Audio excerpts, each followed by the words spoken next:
Join us for the very first IFL Live at London's Indigo at the O2, Sunday, August the 13th, with me, Coogan Cassius, and some very special guests. Eddie Hearn, Darren Barker, Johnny Fisher and more. Tickets now on sale. So in the words of Eddie Hearn, you get up, you dress up, and you fucking show up. This is Joe Pugh for IFL TV. We're here at the Stiffer Clay Social Club for the Top Tier Media Day for the Resilient Show on September 2nd, making his second appearance on the Top Tier shows. Mr. Tyrone King, how are you, mate? Yeah, all good, Joe. How are you? I'm very well, thank you. You just had your head-to-head with Lorenzo Grasso. First of all, how did you find that? Yeah, it's all new, isn't it? But it's all part of the parcel, and exactly, I like it. You've got some great rounds under your belt last time out at the Brentwood Centre on the Momentum show, and you've been chucked straight in with a 50-50 fight, as it is, with Lorenzo Grasso. So first of all, how did that fight come about? Because I know he was meant to be fighting Thomas Galbraith, someone you spar quite a bit on the last show. That didn't end up materialising, and now you've got the call to fight him on September 2nd. Yeah, well, I boxed on the 17th, got back in the gym on the 19th, and Billy said, Johnny's offered you Lorenzo Grasso, and I said straight away, that's what we're in boxing for, let's fight, let's have it. Have you watched much of Lorenzo? I think he was out last week. Quite a tough fight for himself. I think he was coming in with his head quite a bit. So if he was watching that, was you a bit worried that he weren't going to make it through that and then you wouldn't be able to fight him? Yeah, I actually watched it, and obviously I see one of them got cut, and I didn't know which one got cut, so I was a little bit worried. But no, I thought it was a good performance, and I'm expecting a good fight September the 2nd, but I think it's one that'll come out on top. Style-wise, what does he bring to the table, and does he bring any threats to yourself?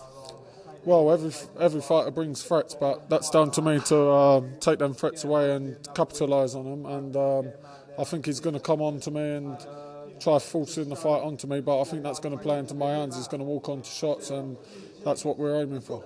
Good to have another stablemate on the card as well in Brandon Albrecht? Yeah, exactly. It's always good to have a stablemate on the card, and me and Brandon both train hard together, and we're both looking forward to making a statement on the show. How was it in the gym at Billy Rumbles? Obviously, you're riding off the crest of a wave at the minute, and you're all supporting each other. I think, obviously, Martin was there last time, Brandon was there.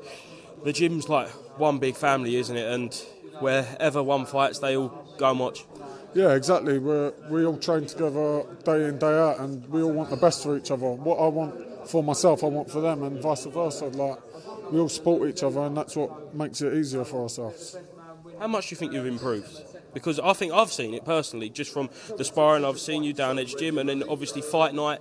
I think there's a big difference from your first to your third fight, and then hopefully another big step up on September 2nd. Yeah, well, two or 3 years ago I was just sparring the local boys in the gym, and today I sparred 6 rounds with number 1 lightweight in the world, O'Hara Davis. So yeah, I've come on tenfolds, and it's a credit to my coach and it's a credit to myself, because we've stuck with it, we've both put the hard work in, and it's paying off slowly. How much does that help? Obviously, we know you're close to O'Hara. He's just about to fight for a world title. Can you tell the difference when you're in there between someone like that and then obviously the local boys? There's a big step up, and that's only going to help you, isn't it? Yeah, exactly. Obviously, they're better at, like, the higher operators. They're better at the little things, and obviously if I could take a little bit from each fighter that I've sparred, then I'm happy. And yeah, of course it helps. It's hard, but it helps. Last one.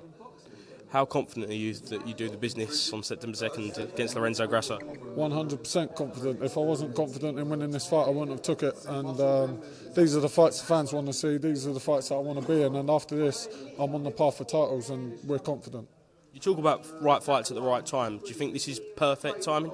Yeah, this is perfect timing, because I can show everything that I'm made of in this fight.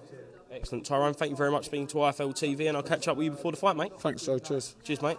join us for the very first IFL Live at London's Indigo at the O2, Sunday, August the 13th, with me, Coogan Cassius, and some very special guests. Eddie Hearn, Darren Barker, Johnny Fisher and more. Tickets now on sale. So in the words of Eddie Hearn, you get up, you dress up, and you fucking show up.